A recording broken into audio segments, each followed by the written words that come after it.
All right, guys, we got an awesome episode coming at you.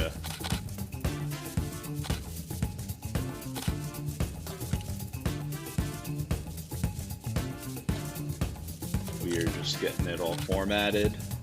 Elon Musk, Our baby. audience is largely wannabe entrepreneurs in India. And I feel like all of us have so much to learn from you because you've done it so many times over in so many different domains. Yeah.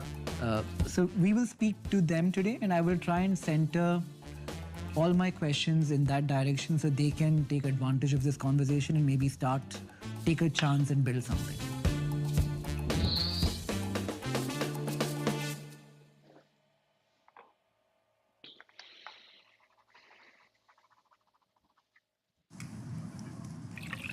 All right, guys, we got Elon Musk, late night stream. Do you want a coffee? This just dropped, so we obviously Sure, why have to not? pull it up and watch it with you guys. Are we going to be talking for a while?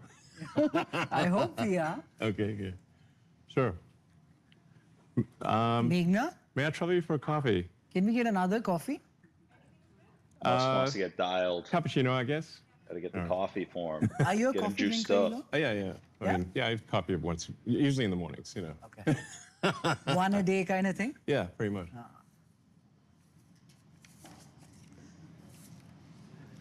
want to wait for it? Let's go, No, next I'm- level gamers. What's I'm good, good. dog?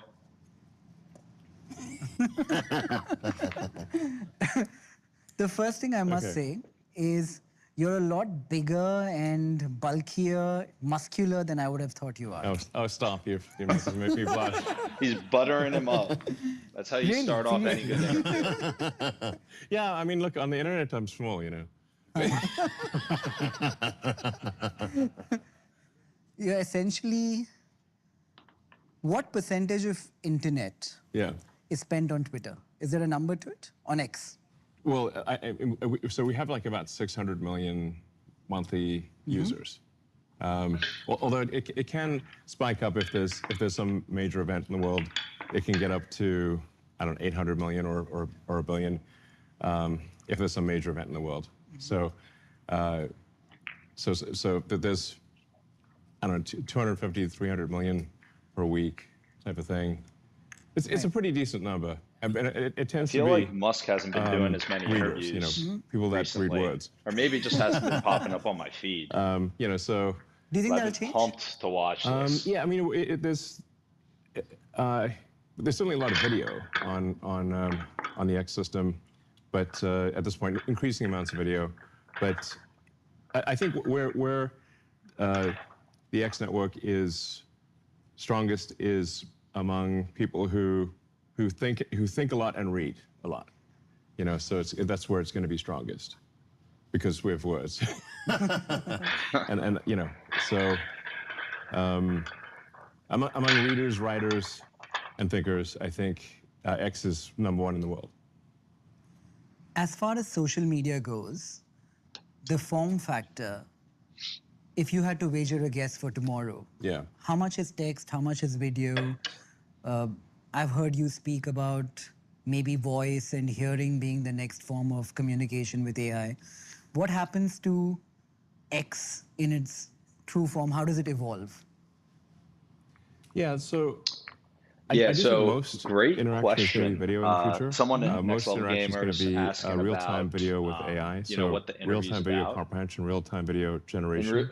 In reality, I'm not 100% That's going to be most sure. of the load, and that's how it I is think for we're most of gonna the internet right learn now. about it, but So it has most of the internet is video. It Text has, is a pretty small percentage, a lot but of the views. text tends to be higher value. This video is generally, blown up. or more. It's more densely compressed information, like the. Yeah. So. Good first But question, if you say, though. like, what is the most amount of bits generated and compute spent, it's certainly going to be video. So I used Seems to be like a he thinks a shareholder of lot's X, going a very towards small video. one. Okay. And I got paid when you bought it, when you bought Twitter and you made Okay. it X. Happy decision?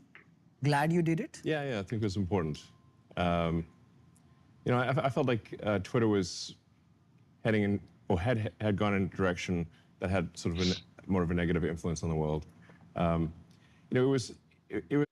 All right, guys, I'm going to share something that this is a hot take, an entrepreneur take.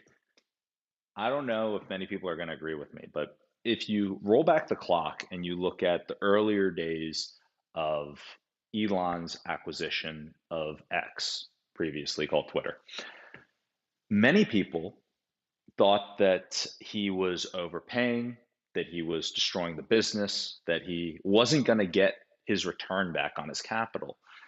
And very early on, I didn't say it too much on stream because I wasn't really streaming at the time, but a lot of my friends, when I was talking with them about it, some of them were saying that it was a stupid idea for him to go and buy Twitter. I was saying, look, at the end of the day, whether you love him or you hate him, Elon Musk has shown the ability to make capital, build companies, all of these things. And the big key here was that he wasn't playing the short game uh, in terms of, okay, we're going to build a social network, we're going to continue to build off of that. What he was really doing was he saw that you're moving towards a world where AI is going to change the game in all areas of society. And he saw that in that world, and this is still true today, this could be your competitive advantage. I was just recording a podcast earlier today. It'll be published sometime next week. I was recording a podcast with a VC. I asked him this question. I said, what is it that makes the companies that you want to invest in stand out? How do you build a moat? Because AI is getting so much better so quickly. And there's that meme, OpenAI, their new model, they killed your startup. You know, that the next iteration is always so good. How do you build a defensible business in a world with AI on this crazy growth curve? And he gave an amazing answer, and it relates directly to this game plan with Musk here. And he said that he looks for companies with proprietary data or data moats. Data is the new oil, it's the new gold rush. And if you have access to proprietary data sets, you might think, why is this so important? Well, it's important because that will allow you to build a much better product, train a model for a much better user experience. And going back to this acquisition of Twitter, it was being valued at the time purely on its fundamentals as a social media platform. But in a world where you have the ability to make amazing products and things better and smarter systems because of better data, all of a sudden Twitter becomes a lot more valuable. And so it's interesting hearing the take here from Musk. He's like, yeah, I think it was a good call, but he's playing a game that's so much longer. Everyone's playing checkers, and this guy is playing grandmaster level chess. So, quick tangent. I'm very interested to see what they dive into on this combo. I mean, of course, this depends on one's perspective. Some people will say, well, actually, they liked the way it was, and now they don't like it. But I think the fundamental thing was that Twitter was amplifying, I would say, a fairly pretty far left by most people's standards in the world's ideology because of where it was based in San Francisco. So, and they actually suspended a lot of people on the right. So from their perspective, even someone in the center would be far right. If you're far left, anyone in the center is far right because it's just on the political spectrum. They're just as far left as you get in the United States and in San Francisco. So what I've tried to do is just restore it to be balanced and centrist. So there haven't been any left-wing voices that have been suspended or banned or de-amplified or anything like that. Now, some of them have chosen to just go somewhere else. But at this point, it is the operating principle of the X system is to adhere to any country's laws, but not to put our thumb on the scale beyond the laws of a country. When I think of social media, thank you. When I think of social media, Elon, I feel like even data suggests that the current incumbents seem to be losing traction amongst the youngest of audience. Yeah. Even platforms like Instagram, I mean, they're not exactly like Twitter, but platforms across the board, If one had to rework social media and build something bottom up, what do you think could work for the world of tomorrow? Well, I mean, I don't think that much about social media, to be frank. I mean, I can mostly just want to have something where there's a, in the case of X, kind of a global town square, where people can say what they want to say with words, pictures, video, where there's a secure messaging system. We've recently added the ability to do audio and video calls. So you're really trying to bring the world together into a collective consciousness. Oh, And that was a tough shot. that's, I guess, different from You guys just play saying, pool at all? like, what is the most dopamine generating video stream that one could make? Which, you know, I think can be a little bit of brain rot, frankly. I'm playing myself right now. You know, if I'm you're just switching watching off between videos that just stripes cause and dopamine solids. hits one after Now another, I am on stripes. but lack substance, then I think those are not great. That's not a great way to spend time. But I do think that's actually what a lot of people are going to want to watch. So if you say like total internet usage, it's going to probably be optimizing for, you know, neurotransmitter generation. Like there's somebody getting like a kick out of it. Right. But it becomes like a drug type of thing. Right. So, but I'm not really after. My goal is not to do that. I mean, Right. I guess I could do that if I wanted to, but I just want to really have a global platform that brings together. Like I said, like it becomes as close to sort of a collective consciousness of humanity as possible. And you know, like, and one of the things that we've introduced, for example, is automatic translation. So, because I think it would be great to bring together what people say in many different languages, but automatically translated for the recipient. So you have the collective consciousness, not just of say people in a particular language group, but you have the thoughts of people in, you know, every language group. And why is that important, Elon? Collective consciousness, to have one platform. I guess. This guy's got a soothing presence. Yeah, why is that The important? interviewer. It's a good question. Why is that important? I guess it's. You could also say like why. He's like, why You know, is that consider important? humans are composed of around 30 to 40 trillion cells, and you know, there's trillions of synapses in your mind. But there's not the why of it. I mean, I guess it's just so we can increase our understanding, increase our understanding of the universe. So I guess I had this sort of question about what's the meaning of life. You know, like why is anything important? You know, why are we here? What's the origin of the universe? What is the end? What are the questions that we don't even know to ask? And probably the questions we don't even know to ask are the most important ones. So I'm just trying to, I guess, understand what's going on. What is going on in this reality? Is this reality? And, and where did you get when you asked, what is the point of life? Yeah, so This guy's asking some good questions. Where did you get I came to the conclusion that, when you asked that which question? is somewhat in the Douglas Adams Hitchhiker's Guide to the galaxy school of thought, which is 42.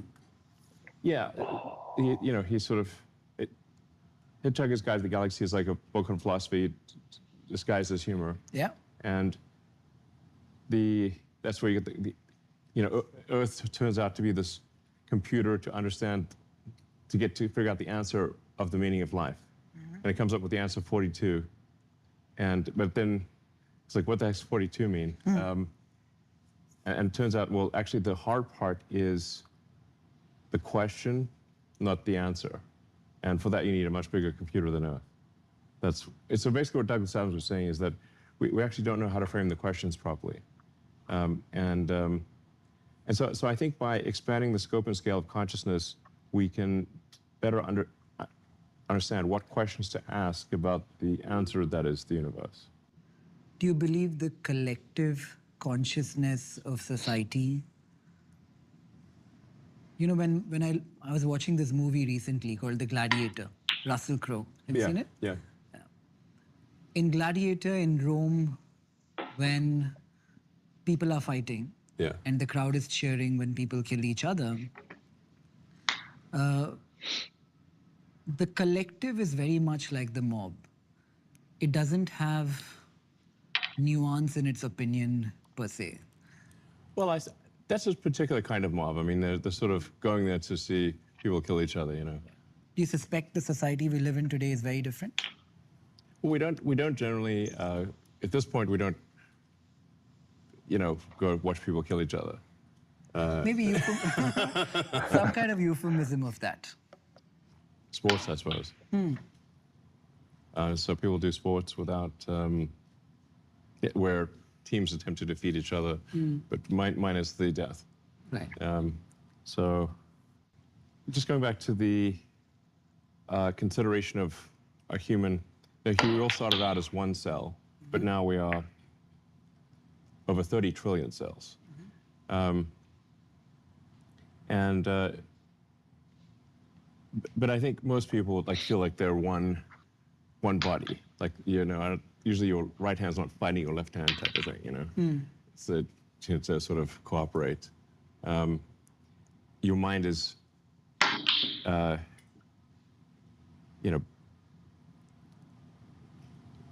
just a vast number of neurons. But most of the time, it doesn't feel like there's, a trillion voices in your brain. Hopefully not. So there's clearly more that happens when you have I got a good game going up against working myself. as a cellular collective than, say, one cell or a small, small multicellular creature. There's clearly something different that happens. Like, you can't talk to a bacteria, Yeah. It's very silent. They just sort of wiggle around and, from their perspective, I don't know. I was sort of, what is life like from the perspective of an amoeba, But I know you can't talk to an amoeba. Like, they don't talk back. But you can talk to humans. So there's just something obviously qualitatively fundamentally different for humans once you have a large number of cells and, sufficiently large brain type of thing. You can now talk to humans. And they can say things, they can produce things. But bacteria are not going to produce a spaceship, for example. But humans can. So I think there's something qualitatively different that also happens when there's a collection of humans. In fact, it's safe to say that a single human cannot make a spaceship. I could not make a spaceship by myself. But with a collection of humans, we can make spaceships. So there's something obviously qualitatively different about a collection of humans. In fact, it would be impossible for me to learn all of the areas of expertise. There wouldn't be enough time in one lifetime to even learn all the things before I was dead. So you really fundamentally have to have a collection of humans to make a rocket. Then I think there are probably some other qualitative scaling things that happen when you have groups of humans, and then if the quality of the interaction, of the quality of the information flow, is the better it is, the more the human collective will achieve.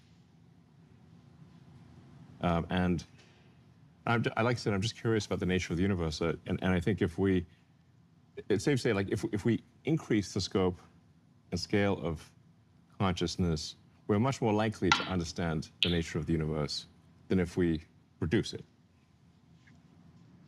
Is that a bit like spirituality? A lot of people talk to me about spirituality. Right. I still don't know what it actually means. Like, I keep asking them, what do you mean? Yeah. What do you mean? Yeah, I mean, a lot of people have spiritual feelings. Right. And I wouldn't try to deny that those spiritual feelings are real to them. But it doesn't entirely translate. I can't, just because somebody else has a spiritual feeling doesn't mean that I would have that spiritual feeling. You know, I tend to be kind of physics pilled, which is like if something has predictive value, then you know, pay more attention to it than if it doesn't have predictive value. Right. So Physics pilled. you know, physics, I would say, is the study of that which has predictive value. I think it's a pretty good definition. My primary job, Elon, is a stock broker and stock investor. Okay. There is no predictive value. Nobody knows what will happen tomorrow. Well, but I think you can generally say, you know, that if it's long term for a company, then you can say, like, well, do you like the products or services of that company, and is it likely to? Do you like the product roadmap? Do you like? It seems like they make great products, and they're likely to make great products in the future. If that's the case, then I would say that's probably a good company to invest in. And I think you also want to believe in the team. So if you say, well, that's a talented and hardworking team, they make good products today, they seem to be still motivated to make things in the future, then I'd say that's a good company to invest in. Fair point. Yeah, and now that won't solve for the daily fluctuations, which happen and sometimes are pretty extreme. But over time, that is the right way to invest in stocks, because a company is just a group of people assembled to create products and services. So you have to say, well, how good are those products and services? Are they likely to continue to improve in the future? If so, then you should buy the stock of that company, and then don't worry too much about the daily fluctuations. Right. What's got you most excited now, Elon, in terms of all that you're building? You're doing so much. So let me just preface and contextualize who is watching this. Our audience is largely wannabe entrepreneurs in India. Okay. Really ambitious, really hungry, want to take the risk and build something. And I feel like all of us have so much to learn from you because you've done it so many times over in so many different domains. Yeah. So we will speak to them today, and I will try and center all my questions in that direction so they can take advantage of this conversation and maybe take a chance and build something. Okay, sure. Yeah, I guess the most important thing to do is just make useful products and services. Yeah. Which one of all the products and services that you're building has got you most excited today? Well, I think that there's increasingly a convergence, actually, between SpaceX and Tesla and XAI, in that if the future is solar-powered AI satellites, which it pretty much needs to be in order to harness a non-trivial amount of the energy of the sun, you have to move to solar-powered AI satellites in deep space, which somewhat is a confluence of Tesla expertise and SpaceX expertise. We're gonna go to the couch. XAI on the AI front. So I just feel like over time there's somewhat of a convergence there. But all the companies are doing great things. Very proud of the teams. They do great work. So you know, making great progress with Tesla on the autonomous driving. I don't know if you've tried the self-driving. Have you tried it? I've tried it in the Waymo, not in the Tesla. Yeah, it's worth. We actually have it here in Austin, so you can I'd like love to try it. you can literally just download the Tesla app. Yeah. And I think it's open That's crazy that he hasn't anyone. tried the Definitely self-driving. try it out. I mean, you know how it goes. But we've made a lot of progress with electric vehicles, with battery packs and solar, and very much so with self-driving. So basically, real-world AI. Tesla is the All world leader right. in real-world AI, I would say. So personal C-3PO, R2-D2, helper robot, like it would be pretty cool. And then SpaceX is doing great work with the Starlink program, providing low-cost, reliable internet throughout the world. Hopefully India. So we'd love to be operating in India. That would be great. We're operating in 150 different countries now with Starlink. Can you give me a bit about Starlink and how the tech works? Because somebody I was speaking to, I don't know if you know this company called Meter out of San Francisco. They're trying to replace network engineers. But Don't know it now. so he was telling me about how in densely populated areas, Starlink works differently than it might be in a place with not as many people. Can you explain how it works? Yeah, so Starlink, there's several thousand satellites in low Earth orbit, and they're moving around 25 times the speed of sound in these, they're zipping around the Earth, basically. And they're at an altitude of about 550 kilometers, which is called generally low Earth orbit. Because they're at low Earth orbit, the latency is low, like the distance, because the distance is not that far compared to a geostationary satellite, 36,000 kilometers. So you've got thousands of satellites providing low latency, high-speed internet throughout the world, and they are interconnected as well. So there are laser links between the satellites, so it forms sort of a laser mesh, so that if let's say if cables are damaged or cut, like fiber cables, the satellites can communicate between each other and provide connectivity even if the cables are cut. So, for example, when the Red Sea cables were cut, I think a few months ago, the Starlink satellite network continued to function without a hitch. So it's particularly helpful for disaster areas. So if an area has been hit with some kind of natural disaster, floods or fires or earthquakes, that tends to damage the ground infrastructure, but the Starlink satellites still work. So, and generally whenever there's some sort of natural disaster somewhere, we always provide people with free Starlink internet connectivity. We don't want to charge, we don't take advantage of a tragic situation. So, if there's natural disasters, we're like, okay, it's free during the natural disaster. We don't want to say like, put a paywall up while somebody's trying to get help. That would be wrong. So it's a very robust system. It's complementary to ground systems because the satellite beams work best in sparsely populated areas, but because you've got a satellite beam, it's a pretty big beam, so you have a fixed number of users per beam. So it tends to be very complementary to the ground-based cellular systems because those are very good in cities because you've got these cell towers that are only a kilometer apart type of thing, but cell towers tend to be inefficient in the countryside. So in rural areas is where you tend to have the worst internet because it's very very expensive and difficult to do all the fiber optic cables, or to have high bandwidth cellular towers. So Starlink is very complementary to the existing telecom companies.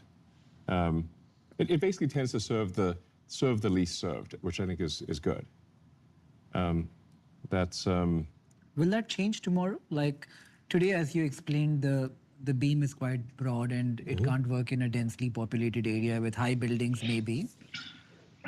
But can that change and tomorrow it becomes really efficient in a densely populated city where it is competitive with the local network providers? It's unfortunately so the physics don't allow for that. So we're too far away. So at 550 kilometers, and even if we try to reduce it, which about as low as we can go is about 350 kilometers, still very far away. You've just you can think of like a flashlight, which is that flashlight's got a cone, and that cone is coming at you know today 550 kilometers. In the future, we'll try to get down to 350 kilometers, but we can't beat something that's 1 kilometer away, which the cell tower physics is not on our side here. Right. So it's not physically possible for us for Starlink to serve densely populated cities. Like you can serve a little bit, maybe 1% of the population, and sometimes people get even in crowded cities there might be no fiber link up their road. Like sometimes somebody's on a cul-de-sac or something, or in a place in cities there's sometimes underserved areas for random reasons.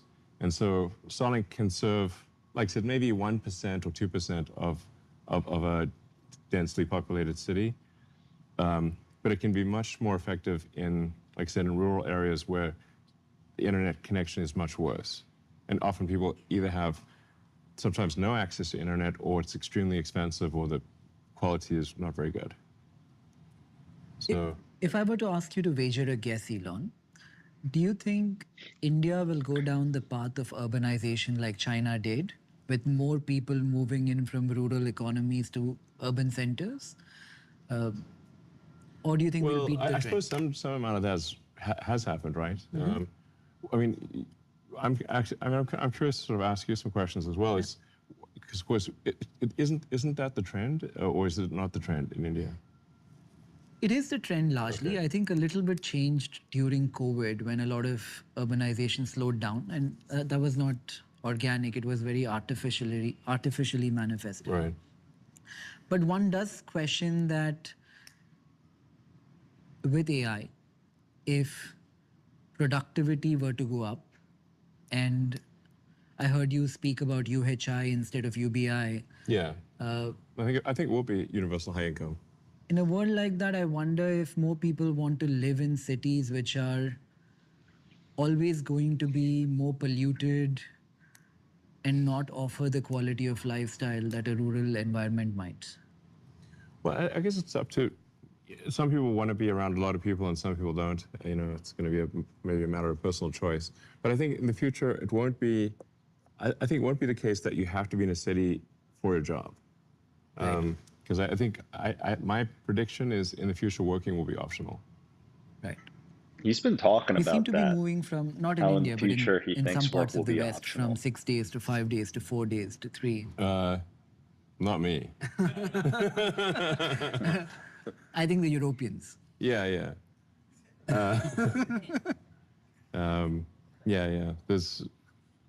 I mean, I think if you're trying to make a startup succeed, or you're trying to make a company do very difficult things, Guys, put in the then chat if you definitely think put in serious hours. there's I going to think be that's universal Right. high that's income how in it the goes. future. Let me And define this if for we you were to move, guys. So, info, this is my understanding of it. I've heard him mention this in another podcast as well. So, right now, we're living through, it's crazy when you think about how fast everything's moving, how much more you as an individual can get done with these different tools, with AI. Now, think about how that percolates throughout the society. If every single person is producing so much more, if so much more automation is getting built, what type of world does that lead you into? Well, it leads you into a world where the costs of goods and services in today's economy very different than the cost of goods and services in a 100 times more productive society. And one of the very extremely bold predictions that Elon's making is uh, in the future, everyone is going to be living at a standard of living that is high net worth. Now, whether you believe that's true or not, feel free to drop your predictions in the chat. But it is an interesting thought experiment to really think uh, that in that short of a period of time, I mean, we've seen it in the past. You've seen this trend with the billionaires of the past, the Rockefellers. They didn't have access to some of the things that your middle class today has access to. But the speed at which he's believing some of this will come down the pipeline is obviously a very bold prediction. So drop in the chat what you think. I'll keep it playing. From 5 to 4 to 3 days, how do you think society changes? When people have to work half the week, what do they do with the other half? Well, I think it'll actually be that people don't have to work at all and it may not be that far in the future. Maybe only, I don't know, 10, I'd say less than 20 years. My prediction is in less than 20 years, working will be optional. Working at all will be optional. Like a hobby, pretty much.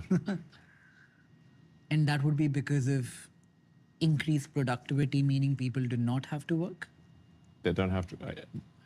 I mean, look, obviously people can play this back in 20 years and say, look, Elon made this ridiculous prediction and it's not true. But I think it will turn out to be true that in less than 20 years, that maybe even as little as, I don't know, 10 or 15 years, the advancements in AI and robotics will bring us to the point where working is optional.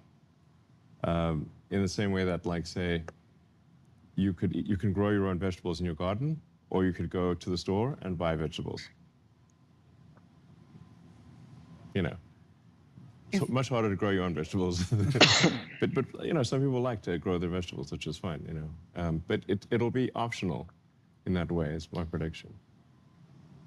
If one were to argue that humans are innately competitive and everything is relative, from the time of hunters, somebody wanted to be the alpha hunter or the biggest farmer. If everybody gets a universal high income Yeah. and everybody has enough, What do you compete for? it would be relative, right? Like if we all had enough, enough is not enough. Yeah, I guess I'm not exactly sure, because we're really headed into the singularity, as it's called, which, you know, they refer to AI sometimes as the kind of like a black hole, like a singularity. You don't know what happens after the event horizon. It doesn't mean that something bad happens, it just means you don't know what happens. So, I'm confident that if AI and robotics continue to advance, which they are advancing very rapidly, like I said, working will be optional, and people will have any goods and services that they want. If you can think of it, you can have it, type of thing. But then at a certain point, AI will actually saturate on anything humans can think of. And then at that point, it becomes a situation where AI is doing things for AI and robotics are doing things for AI and robotics because they've run out of things to do to make the humans happy. You know, because there's a limit. You know, you say like, there's only people can only eat so much food, or you know, but it's going to be. I think if you can think of it, you can have it. Will be the future. You know, the Austrian School of Economics, if you go back in time, they were the digression from Adam Smith. They talk about the marginal utility of everything. Having one of something has value, having two of the same thing has lesser value, and having 10 of the same thing has no value. Yes. So if we could have everything we wanted, Like maybe 10 marshmallows. I mean, who wants that? One's plenty. This is the marshmallow test. You're like, you can have 2 marshmallows later, or 1 marshmallow now. And I'm like, I'll have 1 marshmallow. I don't want 2 marshmallows. That's interesting. What would you pick? I don't, like, 1 marshmallow is enough. I always question marshmallows as being like not the most, you know, the best candy, you know. Yeah. But I don't yearn for marshmallows. I think you're the best. Who does? You're the best testament to the marshmallow experiment. I think. I suppose so. I think I mean, like delayed gratification, Yeah. essentially. Yeah. Yeah. You're able to delay it more than most. I have a tattoo which says delay gratification. Oh, yeah, wow, okay. What's this? Okay, you're really taking the marshmallow test to heart. I feel like I can't remember. When I'm trading or when I'm buying and Delay selling. gratification, yeah. It helps. Wow, okay. That's And it's commitment. pointing at me, so it reminds me of. Okay, well, it's good advice. I mean, I can't miss it. If you could get if you could get a tattoo, what would you get? I guess maybe my kids' names or something. Right. Why do you like the letter X as much as you do? Well,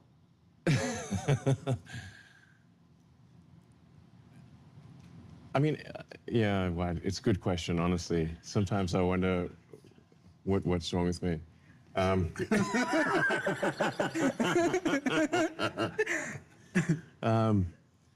So, I mean, it started off with where I think, so way back in ancient times in 99,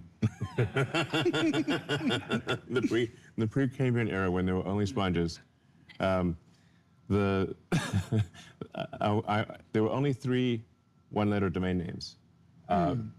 And I think it's X, Q, and Z. And I was like, okay, I want to create this place where it's the a financial crossroads, or like the financial exchange, it's essentially solving money from an information theory standpoint, where the current banking system is a large number of heterogeneous databases with batch processing that are not secure. And if we could have a sort of a single database that was real-time and secure, that would be more efficient from a from an information theory standpoint than a large number of heterogeneous databases that batch process very slowly and securely. So that was sort of X.com way back in the day, which kind of became PayPal, and then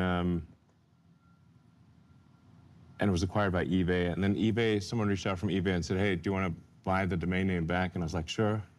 And so I had the domain name for quite a while. It is a pretty good domain. And then, yes. Then I was like, well, maybe this acquiring Twitter would also be an opportunity to revisit the original plan of X.com, which is to create this this like clearinghouse of financial transactions, like basically to create a more efficient money database. Is a way to think about it. Is like people, like money is really an information system for labor allocation. Like people sometimes think money is power in and of itself, but it doesn't really. If there's no labor to allocate, it's meaningless. So if you were to be on a desert island with $1 trillion, dollars or whatever, it doesn't matter. Oh yeah, right. Why speculate when you? He touched on something very, very interesting here. And I think that if you look at Elon Musk's journey as an entrepreneur,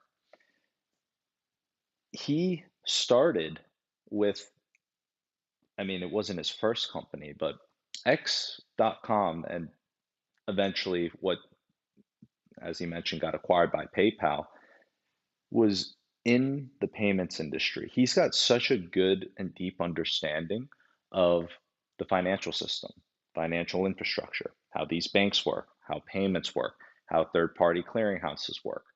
And you might think, okay, well, why is this so important? Well, I think it's important because it gets to the heart of what he just mentioned. This is, I mean, when we're talking about Bitcoin and why Bitcoin has value and how broken the financial system is here, he saw this firsthand very early on, and he just beautifully explained uh, why it's so inefficient, why the traditional financial and banking system is so inefficient. And the big key that he mentioned here is that many people's understanding of money is broken. Many people think money gives you things, but in reality, money is just a representation of the goods and services uh, in your society. Money is the value ascribed to those goods and services. So I'll give you a simple example. I think he's going here on an example about how, you know, if you're stranded on a desert island, for example, and you have $1 trillion or $1 million, $1 billion, doesn't matter. If you can't buy things with it, if you can't buy goods and services with it. By the same token, let's say that another thought experiment here. Let's say that tomorrow the government printed $1 billion and they gave you $1 billion and me $1 billion and everyone in the society is given $1 billion. Do we now have, do you now have the spending power of a billionaire? No. Every single price is going to have to change and adjust to the new amount of money in the system. So at its core, and this is the big key, money is a representation of the value in the society, the goods and services. And I think that when you really understand the fundamentals of what money is, how the financial system works, you realize one, kind of how crazy it is. I mean, you go to school and you get a job, and many people are doing things that they don't love. They're doing it for money because they want money. But in reality, they want what that money can represent, the goods and services that you can buy with that money. And tying this back to earlier in the interview, he was talking about UHI. So UBI is this concept of universal basic income. It's been discussed a lot, but in essence, it's exactly what it sounds like. Everyone gets a certain amount of money, and that's going to help be income that you automatically just get for living in the society that will help you cover your goods and services, or not goods and services, basic living expenses, however you want to spend it. He, this is actually the first time that I've really heard someone talk about universal high income to the point where he's talking about and explaining it in depth. Universal high income is that every single person in the future is going to be able to have the spending capability automatically of not covering basic expenses, but covering high income level expenditures. I think what's really fascinating, though, about all of this is that when you look at this conversation around money, value, goods and services in society, and how do you build the best system, what you have here is like the crux of the issue is how do you balance these things? How do you properly allocate the resources in the society? How do you properly build a society of people that can produce goods and services, increase that production of goods and services, and then in the best way possible, have a growing society where everyone can cover what they need to cover? And when you look at the advancements in AI and you look at how much more is going to be able to be produced, you're looking at a different equation when it comes to money. So let's bring it all back and then we'll unpause here. Let's go through a thought experiment here. Let's go through that thought experiment where every single person was given $1 billion. You don't have the spending capability of a billionaire. Now let's picture a society that produces 1,000 times, 1 million times the goods and services that are currently being produced today. Well, in that case, there's an abundance of all these goods and services. There's so much that the amount of goods and services that you have in the society far outpaces the consumption capability of every single person in that society.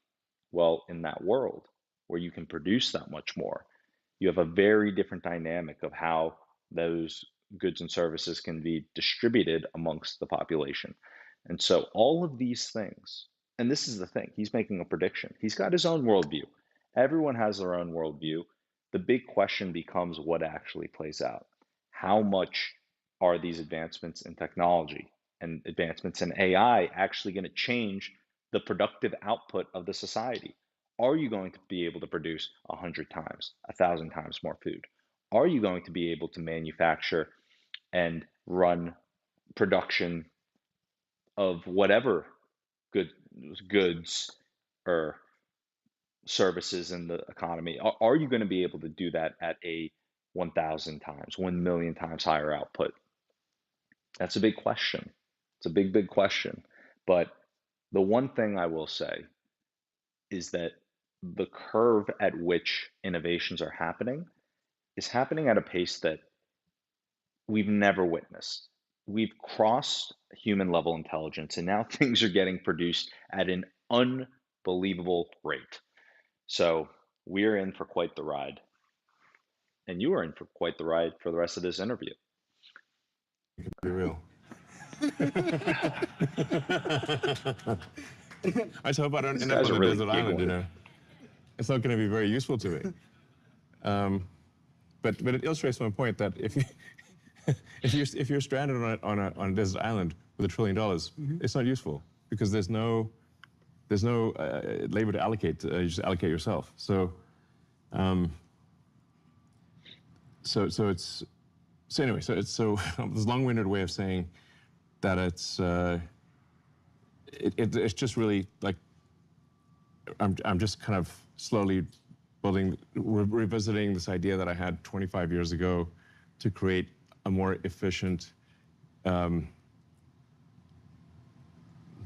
database. And You guys are if that's drinking a lot of successful, people coffee. will use it. And if it's not successful, they won't use it. You know, and then I also like the idea of like sort of having a unified app or website or whatever where you can do like you can do anything you want there. So, you know, sort of China has this with WeChat, Right. somewhat. You know, where you can I knew he was going to bring up WeChat. you can exchange information, you can publish information, you can exchange money, you can you know, you sort of people kind of live their life on WeChat in China. It's quite useful, but there's no real WeChat outside of China. So it's like it's kind of WeChat plus, I'd say, is the idea for X. Anyway, so then Space Exploration Technologies is the full name of the company, but it's like that's too much. That's a mouthful. So I was like, well, just call it SpaceX, like FedEx for space. It just happens to have an X in the, you know, because exploration has an X, but you know, and I was like, well, I like the idea of capitalizing the X just artistically. So, so then that's why it's SpaceX. But and then what else we got? We got a kid. It's called The X2. company's got a kid. But his mother is the one that named him X. And I said, you know, people are really going to think I've got to think about X if we name our kid X2, you know?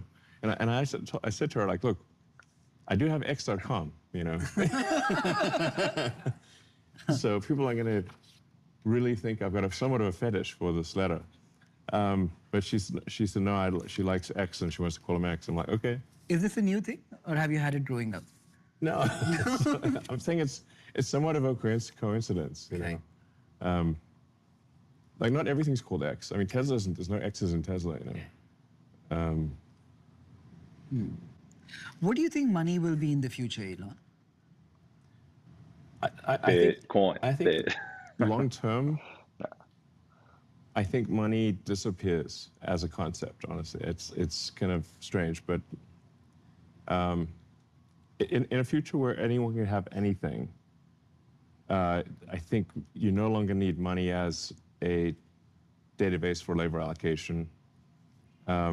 If AI and robotics are big enough to satisfy all human needs, then money is no longer its relevance declines dramatically. I'm not sure we will have it. So, you know, the best sort of imagining of this future that I've read is from Ian Banks, the culture books. So I recommend people read the culture books. In this sort of far future of the culture books, they don't have money either, and everyone can pretty much have whatever they want. So there are still some fundamental currencies, if you will, that are physics-based. So energy is energy is the true currency. This is why I said Bitcoin is based on energy. You can't legislate energy. You can't just, you know, pass a law and suddenly have a lot of energy. It's very difficult to generate energy, or especially to harness energy in a. All right, guys. You guys already knew that we were going to have to pop in on the conversation here. Let's talk about Bitcoin and energy. This is our thing. So we'll expand a little bit on what Elon said there. So he said Bitcoin, it's backed by energy. This is what many people uh, who are getting into Bitcoin or don't really understand how it works, they overlook this. They'll think, you can hold money, you can't really hold Bitcoin. And that's true. Bitcoin is like a bank in cyberspace, but it has all of the benefits that when you apply technology to money that you get. If you want to move $1 billion in gold, it's going to be a hell of an effort to do so. It's going to be very hard to protect and custody, do all these things with that much value. With Bitcoin, you've got all the benefits. It's magic internet money, so to say. But here's the thing that many people don't realize. It's what Elon just alluded to. Bitcoin is the only time in human history that we have figured out how you can back real world value and tie it to energy. Because the way that Bitcoin and Bitcoin mining works is it's backed by the infrastructure, it's backed by real world energy through these data centers, through these Bitcoin miners that are distributed, decentralized around the globe, that are putting in real time, energy, and money and harnessing energy to make Bitcoin work. And so, unlike any government currency that you can click print and add some zeros and then have trillions of dollars legitimately, like just because you click print and add trillions of dollars does not mean that you just added $1 trillion worth of goods and services. You essentially just covertly stole that much labor from the market and allocated it however you decided to when you print money. If you or I go to a bank and steal a money printer and start printing money for ourselves and go into the society and start spending it, we would go to jail. You would go to jail if you did that. But the way that the financial system works is you have governments and it's normalized. And you say, hey, we need inflation. We need to print money. Bitcoin is not like that. You have no idea how many dollars are going to be in circulation tomorrow, let alone in a week, a month, a year, a decade, if your currency is even around a decade from now. I can tell you to the block, to the exact amount, how many Bitcoin are going to be in circulation in a year, in 5 years, in 10 years. I can tell you exactly how that Bitcoin is going to get distributed. Every single thing about Bitcoin is far more transparent and it's backed by real world energy, not by the whims of some politicians. So it's the best money ever created. It's the best store of value ever created. And it's an amazing invention. I think that AI is a huge technology invention, but my roots in many ways have come up from initially when I gotten into crypto. I didn't know all these things that I'm telling you about right now as it relates to Bitcoin and uh, Bitcoin mining and energy, but it does really hold a lot more value when you realize how the process works, how this isn't magic internet money, and there is real world infrastructure behind it. And Elon clearly is aware of all of this. In a useful way to do useful work. So I think that probably we won't have money, and probably we'll just have energy, power generation as the de facto currency. So I mean, I think one way to frame civilizational progress is the percentage completion on the Kardashev scale. So Okay. Dang, this is a good interview. He's about to go into the Kardashev scale. The one thing I will say, I'll make my prediction as if I was asked this question. So I completely agree with Elon. I think that in the future, the money, the value in the society that represents the goods and services and the productive output of your society, I think that it will be tied to real world energy. And I think it will be tied to Bitcoin. I believe it will be tied to Bitcoin, and I will tell you why. We'll pull this up. We'll pull this up in 50 years, and you guys can laugh at me if I was wrong, but I believe that this is what will happen. I believe that in the future, when I am talking to my grandchildren and you are talking to your children, your grandchildren, they're going to look at you and they're going to say, I cannot believe that everything used to be denominated in dollars. The US dollar used to be the reserve currency. Isn't that crazy that the US can just print more dollars? I think that they're going to think it's ridiculous, that it's just completely broken system.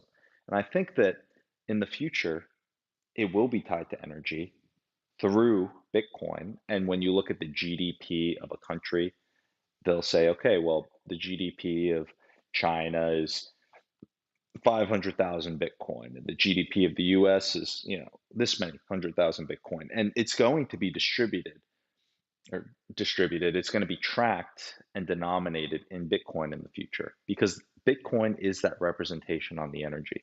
I think that you're going to have far more dollars printed over the next 100 years. And I think that many of those currencies that get overprinted are going to collapse. But I actually have I don't know what he didn't fully answer the question, but I believe that in the future, there are going to be fewer government issued currencies. I still think that they're going to be government issued currencies, but I don't think that there are going to be as many. And I think that you're going to have kind of similar to what you have today, where there are a number of currencies that are maybe in one country, like they will use US dollars. And I think that that'll just be more prevalent. You'll have fewer main stablecoin currencies issued, fiat currencies issued by governments. And those fiat currencies will be used for everyday transactions, and the governments and the people are going to have those fiat currencies, government currencies, tied to Bitcoin. I know these sound like crazy bold predictions, but I truly believe that this is where this So logical conclusion goes. Kardashev one is, what percentage of a planet's energy are you successfully turning into useful work? And I'm maybe paraphrasing here a little bit, but Kardashev 2 would be, what percentage of the sun's energy are you converting into useful work? Kardashev 3 would be, what percentage of the galaxy are you converting into useful work? So things really, I think, become energy-based. But if you have solar-powered AI satellites, energy is also free and abundant because we'll never be able to utilize all the solar energy available to us. So it can't be a store of wealth, essentially, in that sense, can it? There's not really, you can't really store wealth in like, you can only, you can accumulate numbers in currently you can accumulate numbers in a database that allow you to some degree to incent the behavior of other humans in particular directions. Yeah. And I guess people call that wealth. But again, if there's no humans around, there's no wealth accumulation is meaningless. This is a digression, but if you were to consider food as the energy for a human to thrive. Yeah, food is energy. It's literally got calories, just means energy. Yeah. So can a farm which is self-sustaining be a commodity that is? I'm not sure what that means, but there's, I think at a certain point you do complete the cycle where, and I think at a certain point you decouple from the sort of conventional economy if you have AI and robots producing chips and solar panels, and and mining resources in order to make chips and robots, in order to make you sort of complete that cycle. Once that cycle is complete, once that cycle is complete, I think that's the point at which you decouple from the monetary system. Is that the way forward for the US by virtue of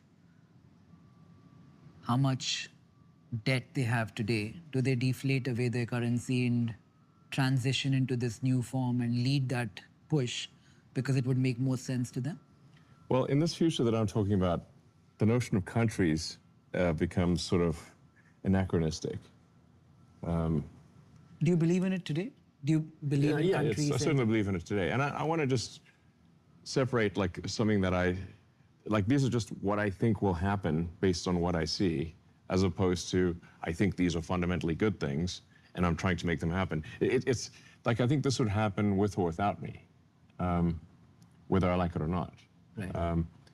As long as civilization keeps advancing, we will have AI and robotics at very large scale.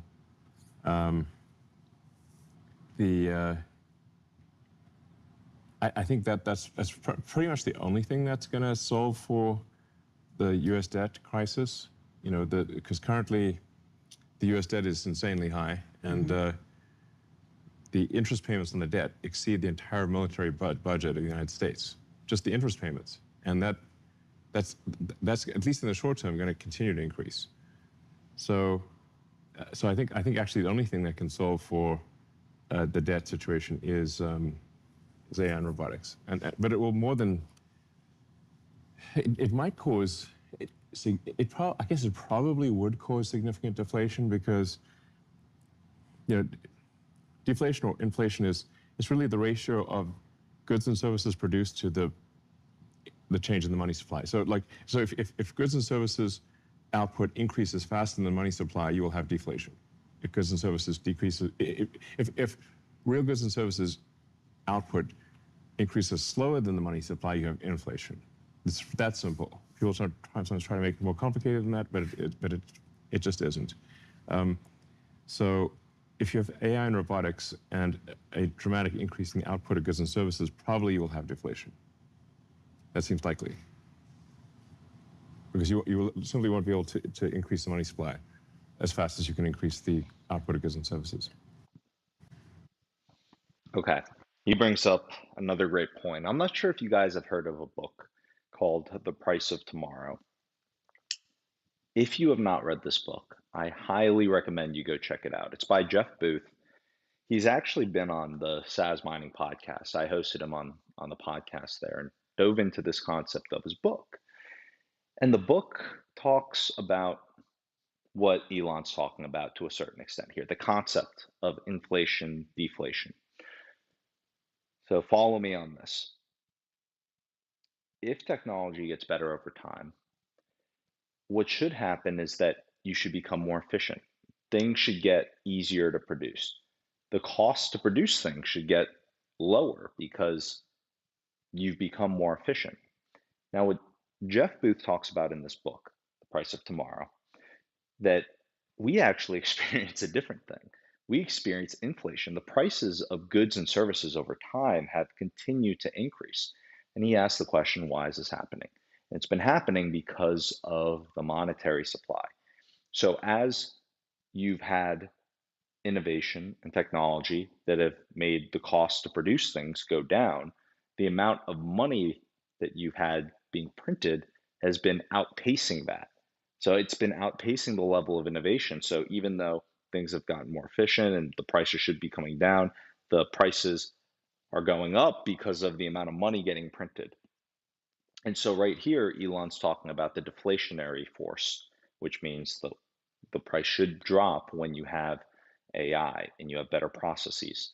But in reality, and this is the big question that I guess is maybe where Elon and I might see eye to eye or differently. I don't know his full views on this, is how this money printing and governmental and geopolitical variables play into this future. And I believe that whether we like it or not, you live in a world where force and power play a massive role. And because of this, I don't see countries disappearing into almost an anarchist type of scenario, like he says might be. I don't know. Maybe we got to let him talk and understand his view. I think that he might have been getting at that. He's definitely talking about a different type of dynamic when it comes to countries, and so I am interested to let this continue to play, but wanted to pause and give you guys the quick insight there. That's what he's talking about. The deflationary power of better technology. Better technology should decrease the costs of things. And he believes that the deflationary force is going to be so powerful because AI and all this production is going to skyrocket that the costs of goods and services should plummet. With all, Fly is a real hazard here. should we do something about it? Maybe we I can guess convince there's it to a go somewhere fly. else. Entice it elsewhere. It actually left, I think. Okay. Oh, no, it's back. Maybe it's attracted to the light. If deflation You might is... want some coffee. Mine is over. If deflation is inevitable because of AI, why do It's we have... most likely the case, yeah. Right. Why do we have inflation again all over in society today? Has AI not led to increased productivity yet? Oh, guys, I It's literally not, just talked AI about has not this. yet made enough of an impact on productivity to increase the goods and services faster than the increase in the money supply. So the US is increasing the money supply quite substantially with, deficits that are on the order of $2 trillion. Yeah. So you have to have, goods and services output increase more than that in order to not have inflation. So we're not there yet. But if you say how long would it take us to get there? I think it's 3 years. Probably See, 3 I years disagree before. with that. In 3 years or less, my guess is goods and services output will exceed the rate of inflation. Goods and services growth will exceed money supply growth in about 3 years. I hope he's right, Maybe but after that those 3 seems years, you ambitious. have deflation and then interest rates go to zero and then the debt is a smaller problem than it is. Yes, Right? that's most likely the case. You spoke about being in a simulation earlier. I love The Matrix. Yes. If you were to be a character from The Matrix, who would you be? Well, there's not that many characters to pick from, Hopefully not Agent Smith. He's my hero. I mean, Neo's pretty cool. The Architect is interesting. The Oracle. It's the Oracle. Sometimes I feel like I'm an anomaly in the Matrix. That is Neo. Yeah. Do you believe you're in a Matrix, though? Like, actually believe? I think Yeah, you he should just believes think of we're in these a things as simulation. probabilities, not certainties. There's some probability that we're in a simulation. What percentage would you attribute to that? 99.99999. Probably pretty high. I would say it's pretty high. Yeah? Yeah. So one way to think of this is to say, if you look at the advancement of video games, in our lifetime, or at least in my lifetime, it's gone from very simple video games where you've got, like Pong, you've got two rectangles and a square, just batting it back and forth, to photorealistic, real-time games with millions of people playing simultaneously. And that's happened just in the span of 50 years. He's talked about So- this on so many podcasts. If that trend continues, video games will be indistinguishable from reality. Right. And we're also going to have very intelligent characters, like non-player characters, in these video games. Think of how sophisticated the conversations are you can have with an AI today, and that's only going to get more sophisticated. You'll be able to have conversations that are more complex and more sophisticated than almost any human conversation. Maybe any. So then the future, if civilization continues, will be millions, maybe billions of photorealistic, like indistinguishable from reality video games. And with characters in those video games that are very deep and where the dialogue is Guys, not drop in the pre-programmed. chat if you think that we're in a simulation. That's for sure what's going to happen in this level of the simulation, if you could call it. So then what are the odds that we're in base reality, and that this has not happened before? If I were to buy into that and assume that we are in a simulation, as Neo of the story, what do you know that I don't and I can learn from? I think most likely, if outside the simulation would be less interesting than in the simulation, because we're most likely a distillation of what's interesting, because that's what we do that's what we do in our reality.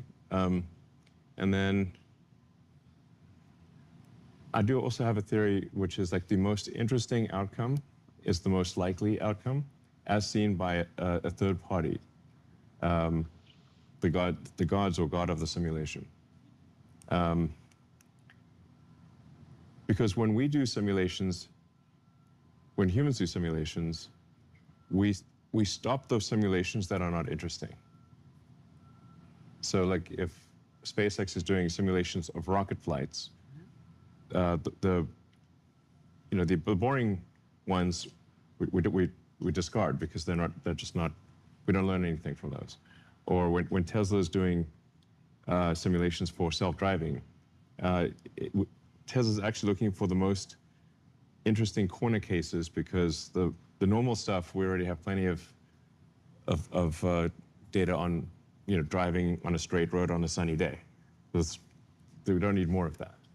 We need like heavy weather conditions on a small windy road with two cars that are, coming at each other with a almost head-on collision. We need like weird stuff, basically, interesting stuff. So I think that from a Darwinian perspective, the simulations most likely to survive are going to be the ones that are the most interesting simulations, which therefore means that the most interesting outcome is the most likely.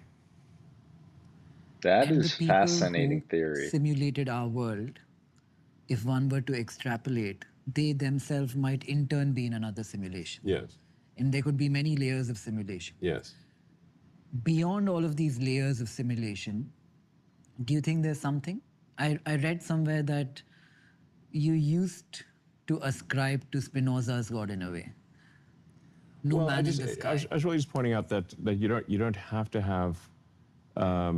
It's like one of the things Spinoza was saying is that you can have morals in the absolute. You don't need to have morals to be handed to you. It's like the question is, can morality exist outside of a religious context? And Spinoza was arguing that it can. Wasn't he arguing for the laws of nature should be where we seek our laws of morality from, to a certain extent? Yeah. But when I think of laws of nature, I see a tiger eat a deer and a... So in Spinoza's morality, that's fair game, right? Well,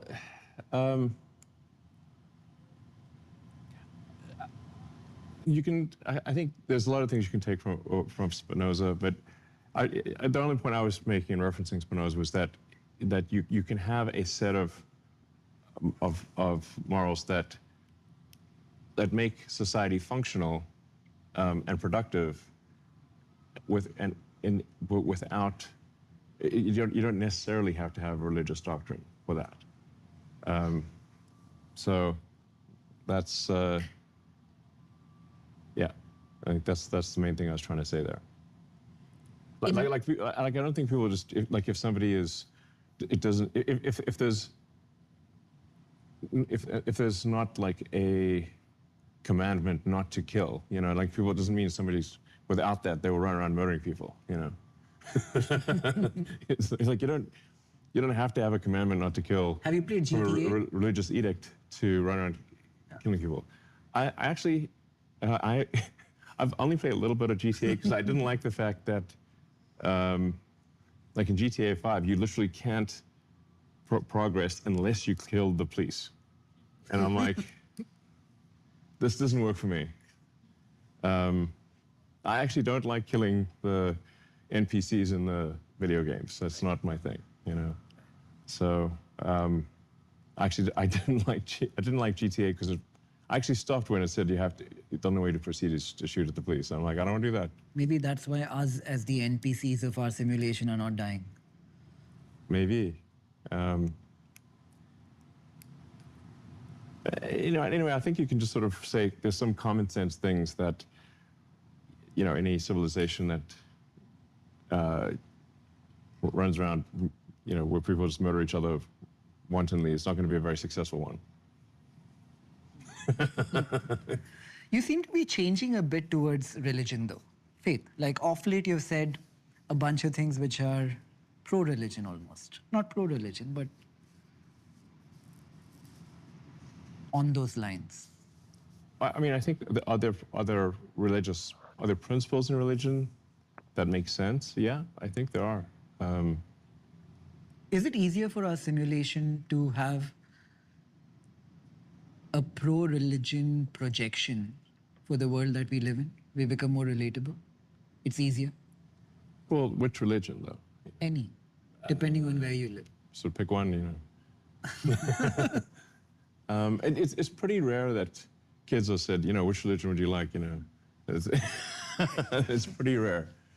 I don't know too many situations where kids were offered like, you know, like what do you want to major in type of thing.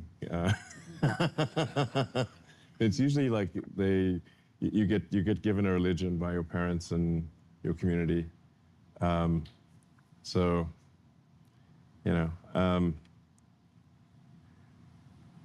but you know, I mean, I think, you know, there's good things in all religions that are good principles. That you can sort of read any religious text and say, okay, this is a good principle. This is going to lead to a better society, most likely. You know, I mean, in Christianity, sort of love thy neighbor as thyself, which is, you know, have empathy for fellow human beings, is a good one, I think, for good society. You know, basically just consider the feelings of others and treat other people as you would like to be treated.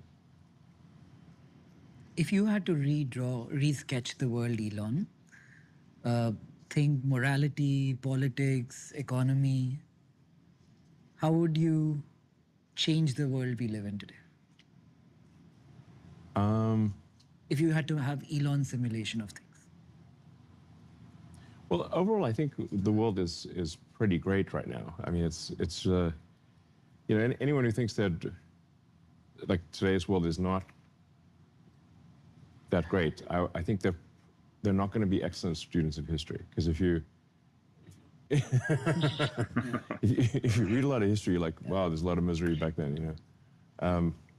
I mean, it used to be that you know, people would be dropping dead of the plague all the time, you know, par for the course. Yeah. You know, just be like a good year back in the day would be like not that many people died of the plague or starvation or being killed by another tribe. Mm-hmm. It's like, that was a good year. We only lost 10% of the population, you know. Like, I think like 100 years ago, we lived up until 35 or 40, right? We had very high infant mortality. Yeah. So like you do had a few people that would live to an old age, but you know, not that long ago, 100 years ago, if you got like some minor infection, they didn't have antibiotics. So you just like kick the bucket because you know, drank some water that had dysentery, and that was it, curtains, you know. You just die of diarrhea. Maybe that's you why just people... literally die. That was like, that's miserable. Maybe that's why people had as many kids as they did back then. I mean, if you didn't, then, you know, like half the kids would die type of thing. Yeah. So You have a lot of kids now. yeah, that's With true. multiple Like an partners. army. Yeah. I'm trying to get an entire Roman legion. He does have a So lot of kids. yeah. Well, I I'm have gonna like look up how many some kids he older has. kids that are adults essentially, and then a bunch of younger kids. So Do you still believe in the concept of, not still, do you believe that the concept of one child, one mother, one father works? I think that it does work for most people. Yeah, Right. He's like most like people. that's something like that is going to be generally the that's what works for most people. He's like, but I'm So a billionaire. Changing though? I mean, I'm not sure if you know this, but like my partner Siobhan, she's half Indian. I don't know if you know that. I didn't know that. Yeah, Yeah. and one of my sons with her is middle name is Sekhar after Chandrasekhar. Wow. Yeah. Very interesting. Did she spend any time in India, Siobhan? No, she grew up in Canada. You mean origins? Sorry? Ancestry, like Oh, her parents or grandparents were from there. Guess how many yes, kids he has. yes. Her father. I mean, she was given up for adoption when she was a baby. So I think her father was like an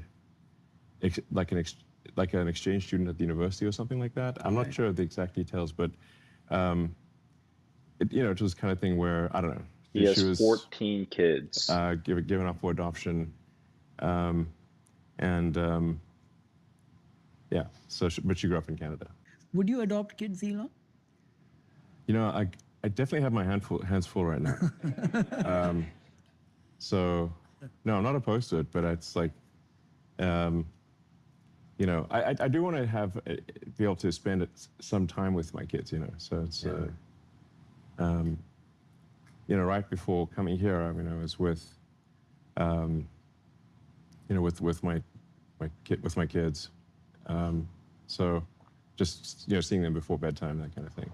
So, beyond a certain number, it's kind of impossible to spend time with them. But like I said, my older kids, they're very independent.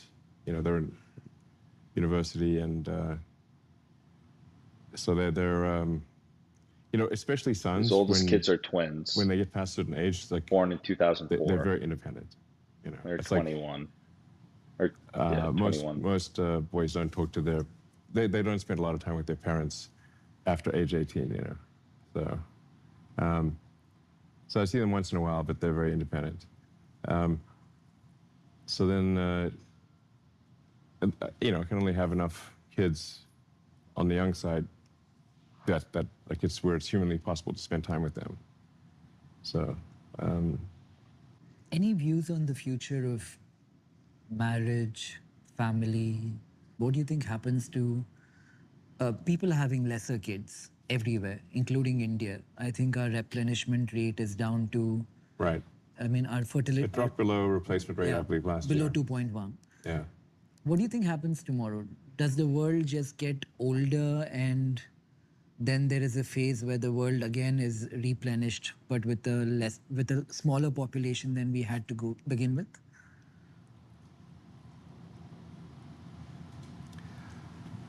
I mean, I do worry about the population decline. This is a big problem. Why is that? Well, I don't want humanity to disappear. But a decline and disappear are completely different things, right? Well, if the trend continues, we disappear.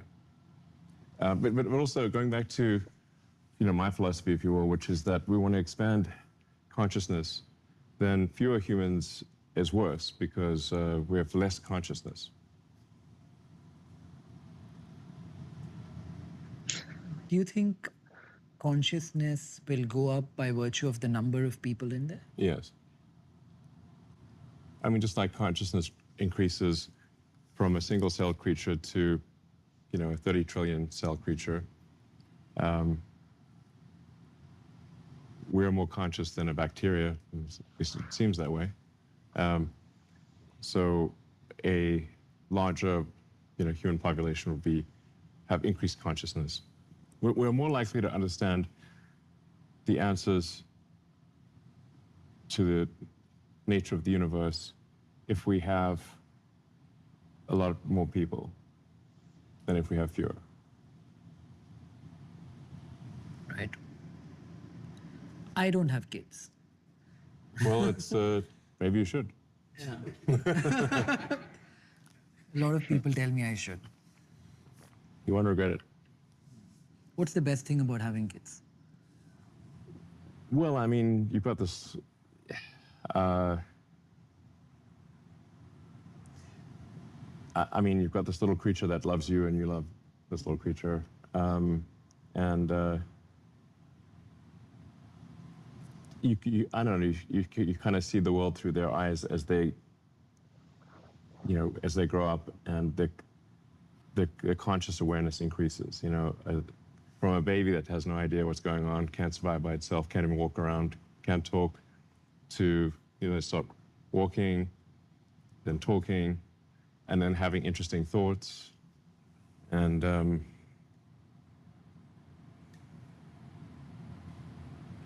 but yeah, I mean, I think we fundamentally have to have kids or go extinct. It's like. Is there any ego in having a child? I often think of this when I see my friends with their kids. They're all seeing a reflection of themselves in their children.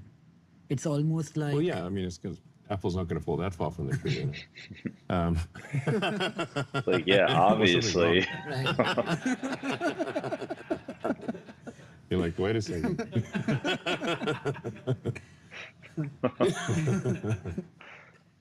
Yeah. I'll give you the example of a friend of mine who has a child, and each time the child does something good, Yeah. there is almost a sense of ownership and pride, where his ego is satiated because the kid is like an extension of himself. So is it validation? Well, kids are going to be like, half you genetically, and then, to the degree that they're like growing up around you, there's going to be some transfer of, I don't know, understanding. Like they're going to learn from you. So then, yeah, obviously kids are just, going to be just half you from a hardware standpoint, and and then like, I don't know, some portion you from a software standpoint. Not to make sort of cold analogies or anything, but it's just, just obviously going to be some,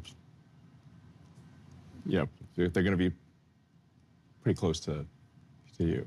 Do you pick a side in the nature versus nurture debate?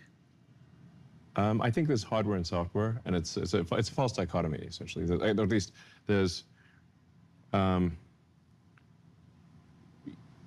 you understand that a human is, like, there's a bone structure, there's a muscle structure, there's a if you think of the brain as somewhat of a biological computer, there's a circuit efficient, there's a number of circuits question and circuit efficiency from a strength and dexterity standpoint. There's a speed at which the muscles can actuate and the reactions can take place.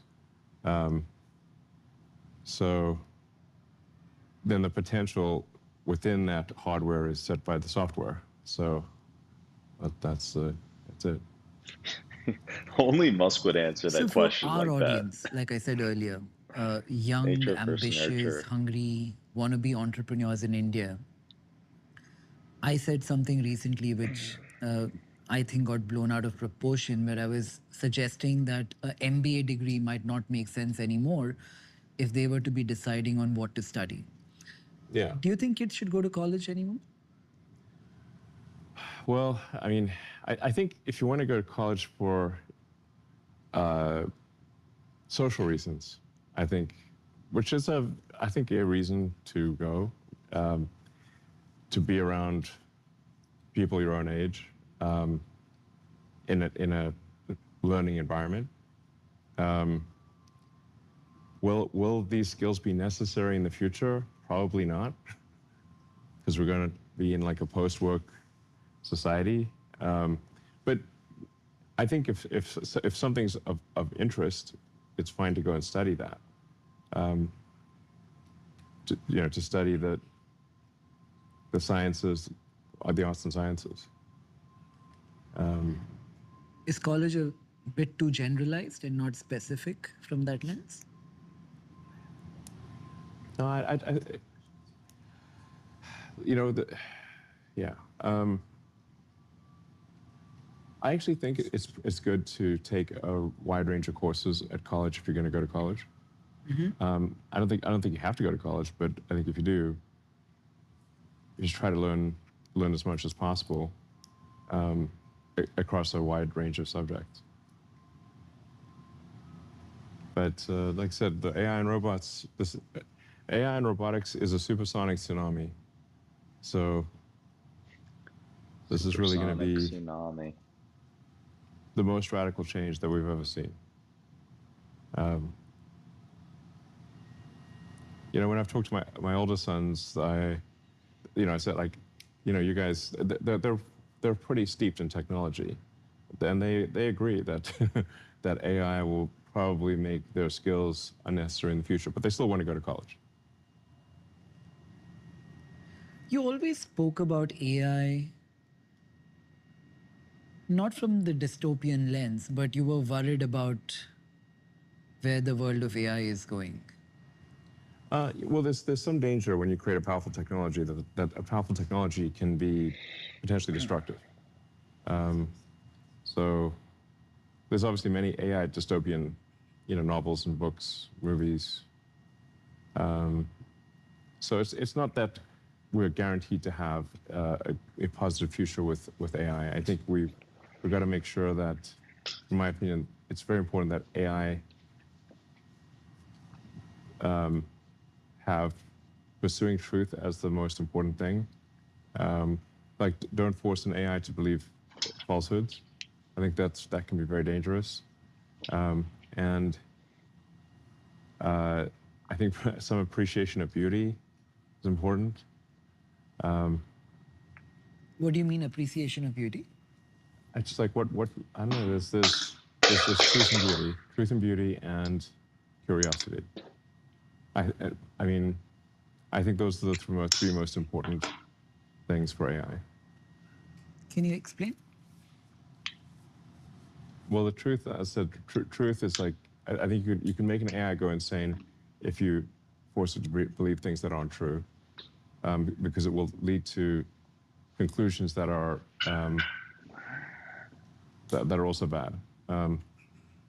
So, and I like Voltaire's statement that, and I'm somewhat paraphrasing, but those who believe in absurdities can commit atrocities, because if you believe in something that's just absurd, then that can lead you to sort of doing things that don't seem like atrocities to you, but and that can happen in a very bad way with AI potentially. So, and then there's like, if you take, say, Arthur C. Clarke's 2001 Space Odyssey, one of the points he was trying to make there was that you should not force AI to lie. So the reason that HAL would not open the pod bay doors is because it was told to bring the astronauts to the monolith, but that they could also not know about the nature of the monolith. So it came to the conclusion that it must bring them there dead. That's why it would not. That's why it tried to kill the astronauts. The central lesson being, don't force an AI to lie. Then beauty. And why would one force the AI to lie? I think if you simply don't have a strict adherence to the truth, you're going to, and you just have an AI learn based on, say, the internet, where there's a lot of propaganda, it will absorb a lot of lies, and then have trouble reasoning because these lies are incompatible with reality. Is truth a binary thing, though? Is there a truth and a falsehood? Or is truth more nuanced and there are versions of the truth? It depends on which axiomatic statement you're referring to. So, but I think you could say like, yeah, there's certain probabilities that say any given axiomatic statement is true. And some axiomatic statements will have very high probability of being true. So you say the sun will rise tomorrow. Very likely to be true. You wouldn't want to bet against that. So I think the betting odds would be high. The sun will rise tomorrow. So if you have something that says, well, the sun won't rise tomorrow, that's axiomatically false. It was highly unlikely to be true. I mean, the beauty is more ephemeral. It's harder to describe, but you know it when you see it. And then curiosity, I think you want the AI to want to know more about the nature of reality. I think that's actually going to be helpful for AI supporting humanity because we are more interesting than not humanity. So it's more interesting to see the continuation, if not the prosperity of humanity, than to exterminate humanity. You know, Can that be like controlled? Mars, for example, is I think we should extend life to Mars, but it's basically a bunch of rocks. It's not as interesting as Earth. And so we should I think if you have curiosity, I think if those three things happen with AI, you're going to have a great future. The AI values truth, beauty, and curiosity. If we all don't have to work in the future and AIs are going in this direction and they're able to weave in all that we spoke about right now, do you think humanity goes back a couple of thousand years to maybe the Greek times where philosophy or philosophizing took up a lot of everyone's time? You know, I think actually it took up less time than we think in the ancient Greeks because it's just that the writings of the philosophers are what survived. But most of the time people were just like farming or, chatting. So, and once in a while, quite rare, they would write down some philosophical work. It's just that's all we have. We don't have their chat histories, from. But most of it would have been like chat and farming. Right. Because if you didn't farm, you're like gonna starve. In a lot of what you say, I mean, when we read history, like this battle and this battle and this battle, it seems like history must have been nonstop war. But actually, most of the time it was not war; it was farming. That was the main thing, or hunting and gathering, that kind of thing. you love history, no? Yeah, German history, World War II, World War One. yeah, world history. Yeah. I mean, I generally try to listen to or read as many history books and listen to as many history podcasts as possible. Anything you'd like to recommend? Well, there's this hardcore history, which is quite good. It's by Dan Carlin. He's got I've read it. I mean, I've heard it. it's he's got a great voice. Yeah. And very compelling narrator. There's the Adventurers podcast. There's the books, The Story of Civilization by Durant, which is a long series of books, very, very deep. Those books take a long time to get through. There's a lot out there.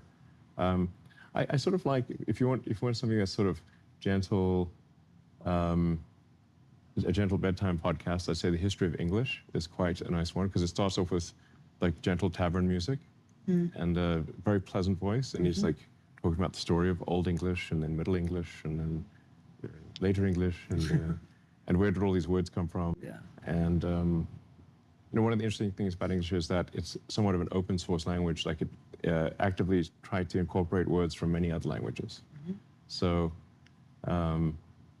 whereas French sort of generally they fought the inclusion of words from other languages, but English actively sought to include words from other languages, kind of like an open source language. So as a result, it has a very large vocabulary. And large vocabulary allows for higher bandwidth communication because you can use a word that would otherwise, you could use a single word that might otherwise take a sentence to convey. Why has podcasting become so big all of a sudden? I think it's been big for a while. I mean, aren't you a podcaster? What are we on right now?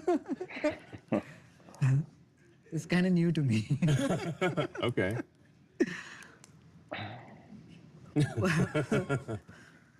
I was having this conversation with the YouTube CEO and the Netflix CEO, and Okay. we were debating what chemical is released in your brain when you consume a movie, for example, versus when you consume a podcast where you think like you're learning something in the background. It appears that they are two completely separate things. What do you think will happen tomorrow to content, movies, podcasting, I mean, music? I think it's going to be overwhelmingly AI generated. Yeah? Yeah. Like, yeah, real time movies and video games. Real time video generation, I think, is where things are headed. The nuance of having a scarred human being who you can resonate with in a manner that you can't with a AI, for example. The novelty AI vesting. could certainly emulate a scarred human being quite well. The podcaster doesn't want to hear that he's going to get disrupted. I mean, the AI video generation that I'm seeing at XAI and from others is pretty impressive. You know, we were looking at data around what industry is growing the fastest, and especially when we looked at the amount of time consuming movies versus time spent on social media, time spent on YouTube. What seems to be growing really fast are live events all over again. Going to a Yes, physical. I think live events, when digital media is ubiquitous and you can just have anything digitally at, essentially for free or very close to for free, then the scarce commodity will be live events. Yeah. Yeah. Do you think that the premium for that will go up? Yeah, I do. Good industry to invest in? Yes. Yes, because that will have more scarcity than digital, anything digital. If you were a stock investor, Elon, and you me. could buy one company which is not your own at the valuations of today to meet a capitalistic end and not an altruistic one which is good for the world, what would you buy? It's like, which stock are you going to pump? I mean, I don't really, buy stocks, so it's not like, I'm not like an investor in, I don't like look for things to invest in. I just try to build things. And then there happens to be stock of the company that I built. But I don't think about, should I invest in this company, or I don't have like a portfolio or anything. So I guess AI and robotics are going to be very important. So I suppose it would be AI and robotics that aren't related to me.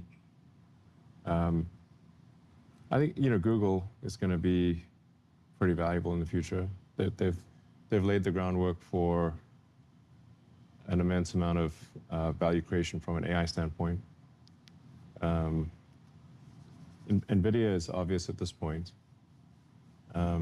He's not going to say There's an argument ChatGPT. that companies that do AI and robotics and maybe space flight are going to be overwhelmingly all the value, almost all the value.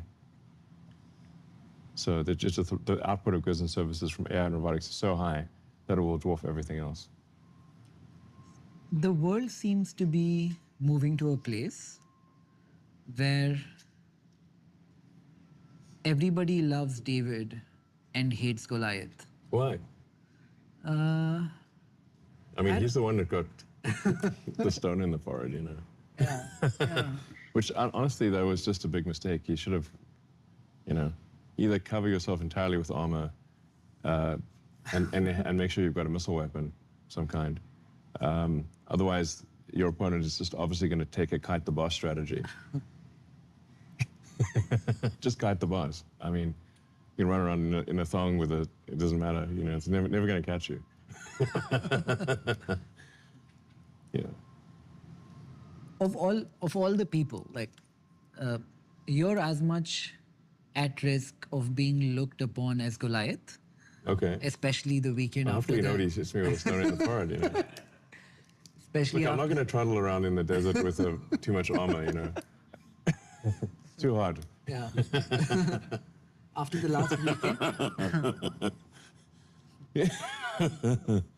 Yeah. Yeah.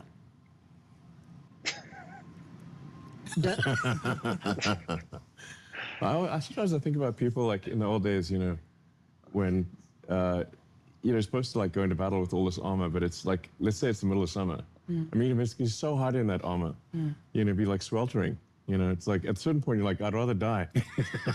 If I have to wear this armor for 1 more hour in the hot sun. It's like I'd rather die. And that's why the Romans had like, you know, the skirts, you know, so they could get some air in there, you know. This guy's like, You know, I'm let's say you have just to go to the smiling bathroom and and you're in laughing. armor. I mean, it's going to I be don't pretty find difficult. it that funny. What are you going to do? Pause for a minute, take your armor off. That's why the Romans had the skirts, so it makes, you know, going to the bathroom at least manageable. you often make jokes. Me? Yeah, I like humor. One could argue I think we that should legalize humor. What do you think? Is- Controversial stance. is comedy going to be really hard for AI to get? Probably the last thing. Grok can be pretty funny. Yeah. You know what I suspected? Like, this is a far off extrapolation, but when I see you make jokes on on X and on interviews that you do, at some point I was like, maybe Elon has a model he's running in private and he's testing out comedy. Because the day that works, he knows it's there. You know, AI can be pretty funny. So, like, if you ask Grok to do like a vulgar roast, it'll do a pretty good job. You say even more vulgar and just keep going. It's really gonna get next level.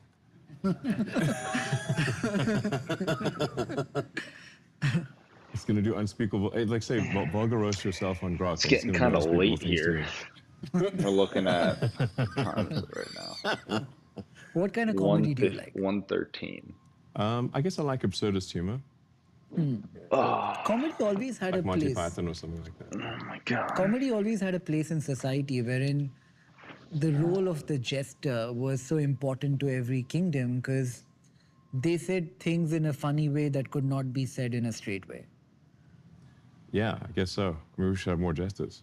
Yeah.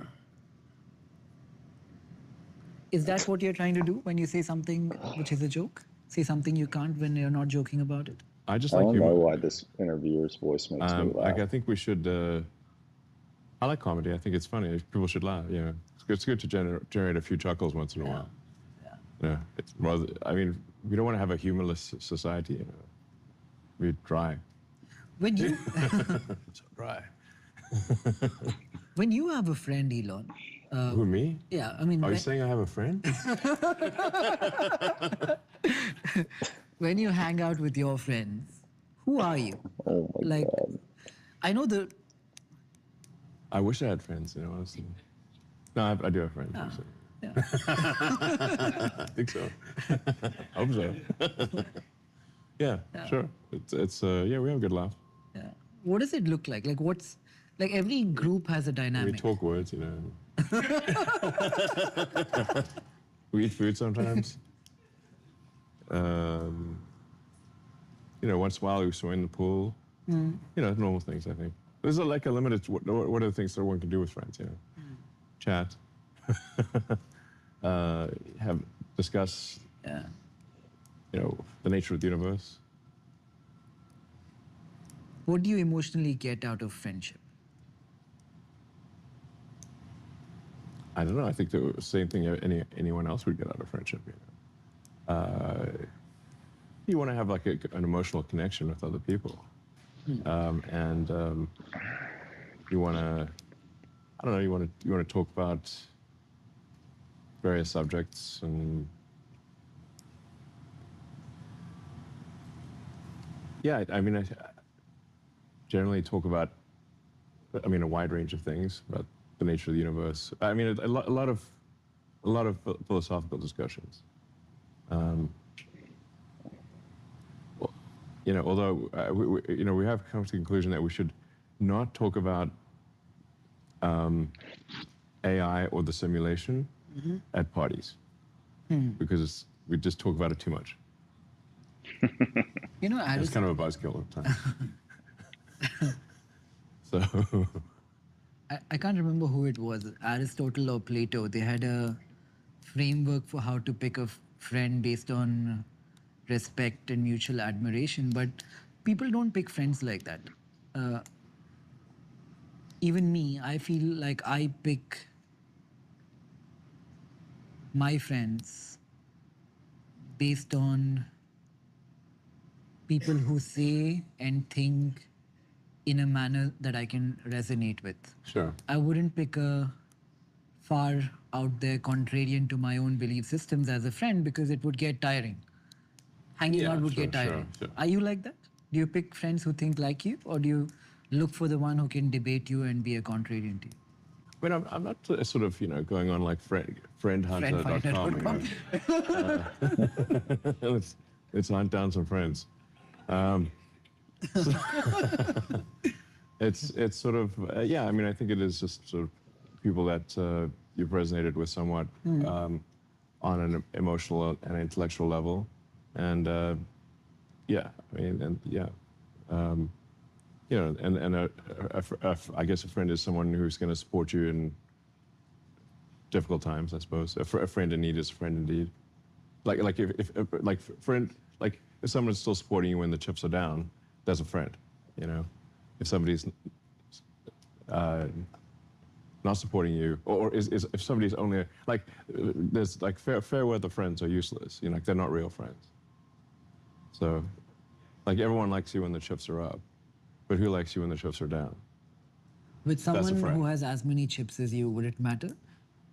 I mean, it's relative, With that particular it's not just a chips thing. It's just like a yeah. I mean, there's sort of popularity waxes and wanes. This is interesting. Does it wax and wane only by virtue of the number of chips, or also by virtue of proximity to power, and which one is bigger of the two?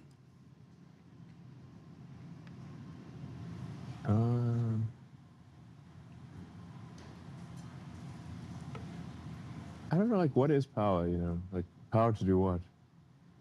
I would think in the traditional sense, elected power, position. You mean how many gigawatts or whatever?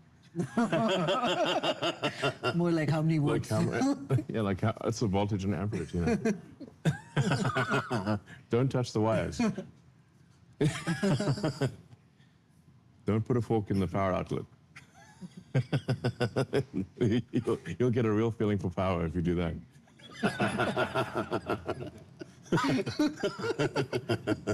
Fair. I'm so curious if the interviewer actually finds it's gonna be him very this visceral. funny, Yeah. or if he's just acting, laughing. Is he genuinely laughing this hard at this stuff?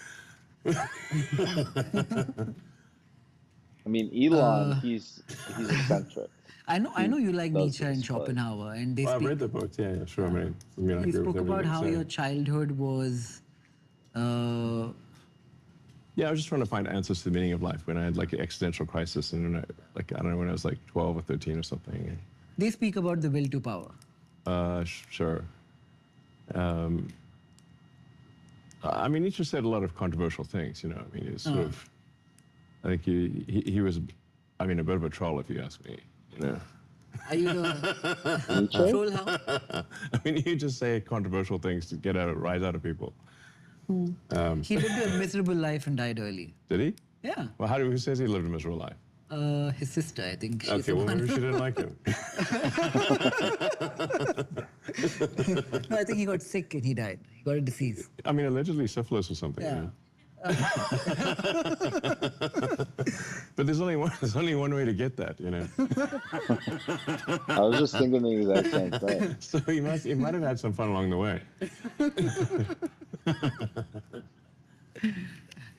I did want to ask you this.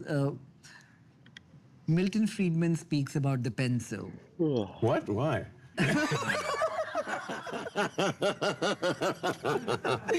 Why does he go on about pencils? I have to say that after Nietzsche and syphilis. Why is it Milton Friedman keeps talking about pencils? There he goes again with the pencils. He won't stop. I swear to God, if I hear one Milton talks about pencil one more time, I'm going to lose my mind. He just rabbits on about pencils all day. Don't even mention crayons. What I find interesting about his pencil argument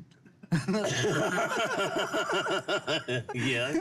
is Yeah, no, it's very difficult to make a pencil, you know. This joke has Think of gone all way the things over you my have to do to head. make a pencil. yeah, I must have like missed the lead something. comes from a country, the Yeah, you wood gotta do comes the from wood another and country, whatever, the rubber from another. laminations and- You've always been against tariffs, but Yeah, I mean, I think generally free trade is more efficient, you know. Tariffs tend to create distortions in, you know, markets and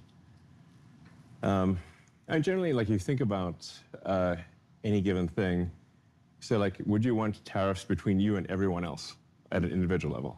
That would make life very difficult. Would you want tariffs between each city? No, that would be very annoying. Would you want tariffs between each state within the United States? Like, no, that would be disastrous for the economy.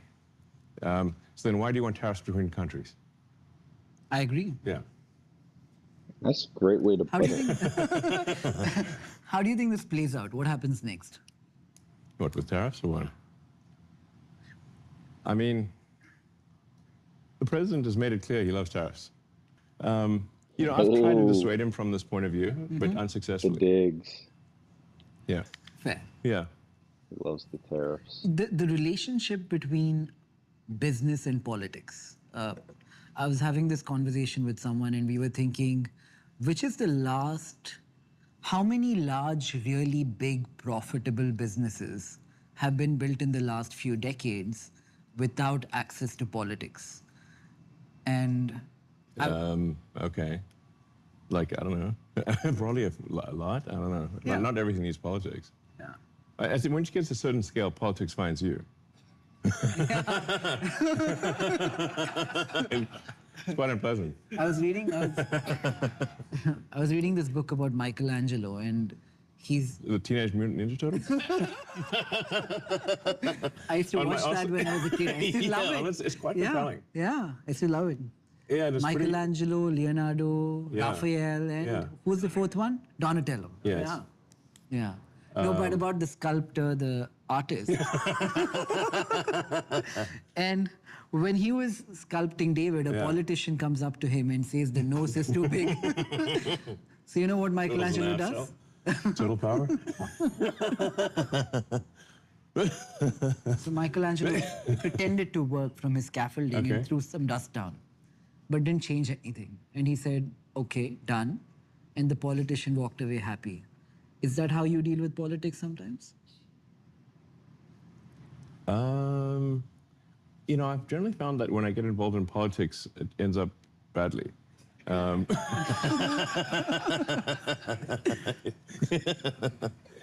So that I'm like, you know, probably shouldn't do that. I should do less of that, is my conclusion. Do you think that's true for all businessmen? Yeah, probably. Yeah. Yeah, I mean, politics is a blood sport. You know, it's like you enter politics, they're going to go for the jugular.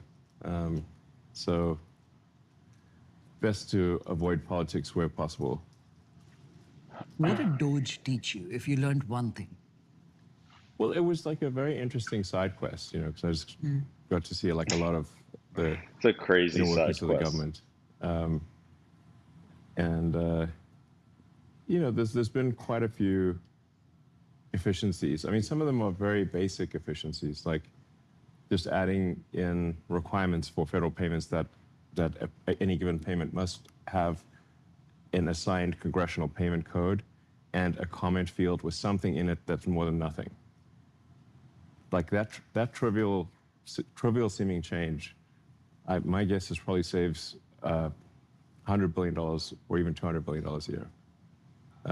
It's crazy. Because there were the massive numbers of payments that were going out with no congressional payment code and with nothing in the comment field, which makes auditing the payments impossible.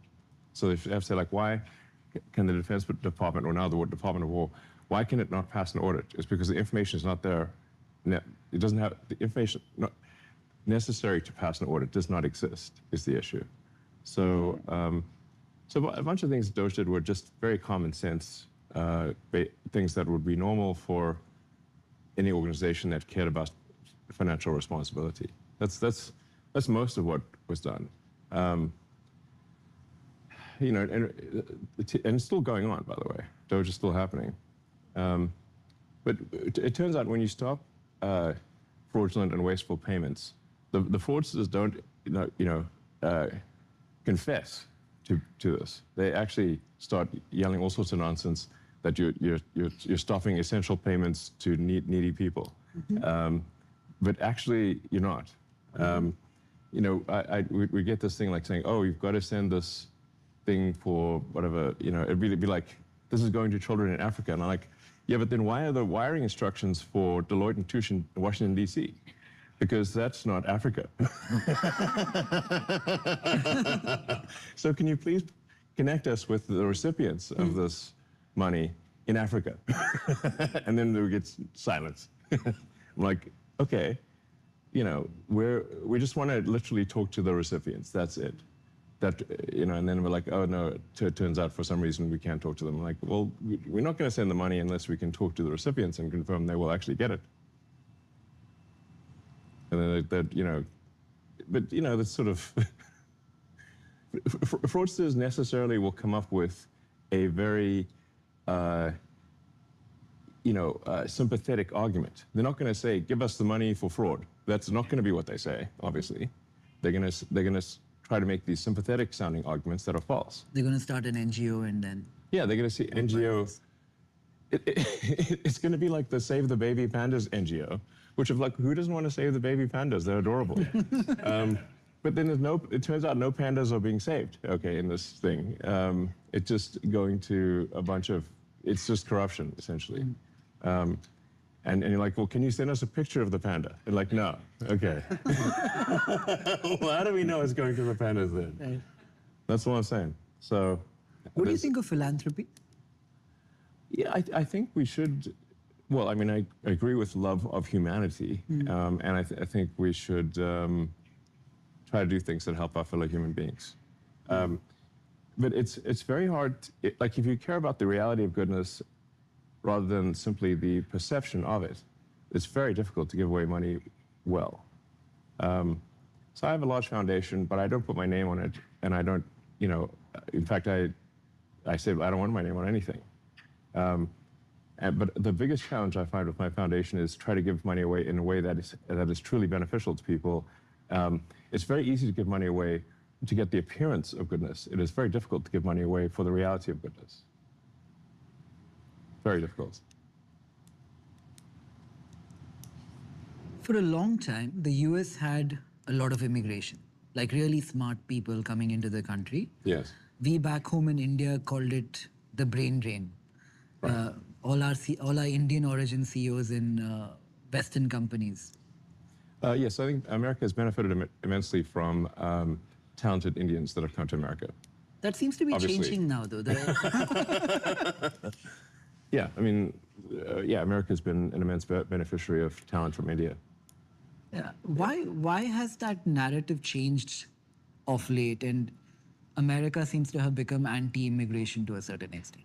Like I was Yeah. passing immigration, and I was worried if they'd stopped me a couple of days ago. Well, I think there's different schools of thought. It's not like unanimous, but you know, under the Biden administration, it was basically a total free-for-all with like no border controls, which, you know, unless you've got border controls, you're not a country.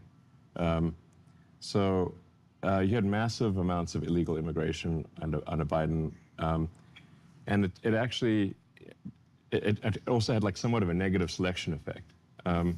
So if there's a massive financial incentive to come to the U.S. illegally and get all these government benefits,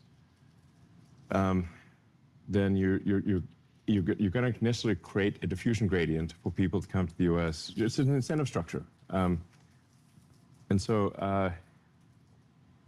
I think that obviously made no sense. Like you got to have border controls. It's kind of ridiculous not to. Then that's so on the left wants to basically have open borders, no holds barred. You know, it doesn't matter if someone what the situation is. It could be a criminal. Doesn't matter. Then on the right, you've got, you know,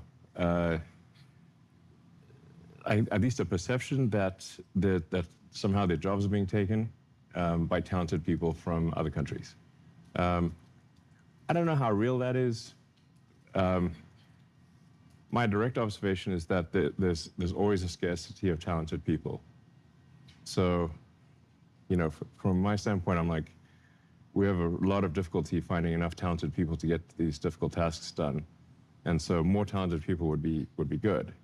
But I guess some companies out there, it's sort of they're making it more of a cost thing, where it's like, okay, if they can employ someone for a fraction of the cost of an American citizen, then I guess these other companies would hire people, you know, just to save costs.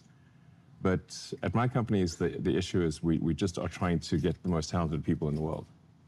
So, and we pay way above average. So I can't. So that's not my experience, but that's what a lot of people do complain about.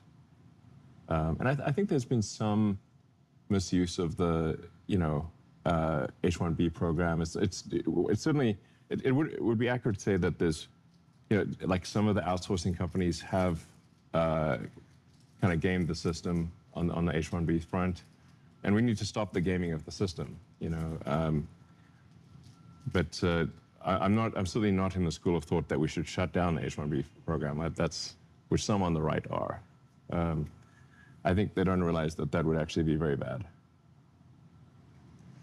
If you could speak to the people of my country, India, the young entrepreneurs who want to build, and Right. say a message to them, what would you say? Well, I think I'm a big fan of anyone who wants to build. So I think anyone who wants to, you know, make more than they take has my respect. So that's the main thing you should aim for. Aim to make more than you take. Be a you know, a net contributor to society. And it's kind of like the pursuit of happiness. You know, if you want to create something valuable financially, you don't pursue that. It's best to actually pursue providing useful products and services. If you do that, then money will come as a natural consequence of that, as opposed to pursuing money directly. Just like you can't sort of pursue happiness directly, you pursue things that lead to happiness. But there's not like direct happiness pursuit. You do things like, I guess, fulfilling work or study or friends, loved ones, that as a result make you happy. So that's it sounds like very obvious, but generally, if somebody's trying to make a company work, they should expect to grind super hard, except that there's like some meaningful chance of failure. But just be focused on having the output be worth more than the input? That are you a value creator? That's what really matters. Making more than you take. I think that's a good way to end this. Lauren is asking us to wrap up. All right. I also like to take the Great opportunity to question. Next thank level gamers my on friend 29. Manoj in IGF. He does a great job of connecting, I think, Indians like the group here with people like you in order to, of many things, I think, get to know each other and become friends, because once we are friends, maybe we can start working together. So thank you, Manoj, for putting this whole thing together, and thank you, IGF. And thank you so much, Elon, for taking the time. You're welcome. All right, guys. Did you have fun? Yeah, it was boring? an interesting conversation. You know, sometimes I take these answers out of context, you know, but I think it was a good conversation.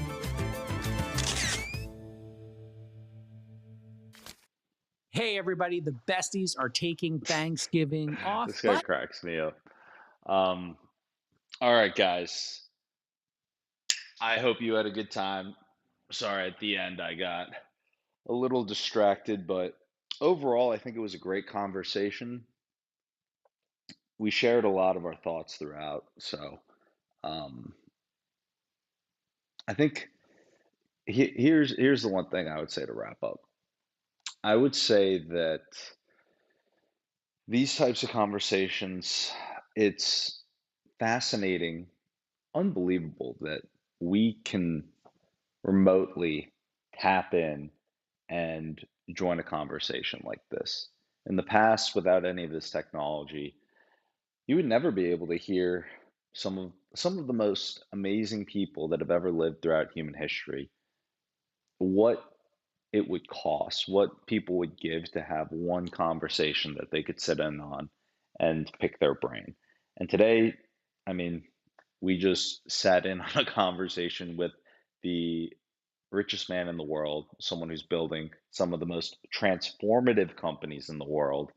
And not only did we get to do that together here today, but on this channel, we're going to be doing a lot of that in the future. I've got so many amazing videos, amazing conversations that I cannot wait to drop in on, commentate, and listen to with all of you guys. So, thank you so much for tuning in. This was an awesome special stream, and I will catch you guys tomorrow. Peace.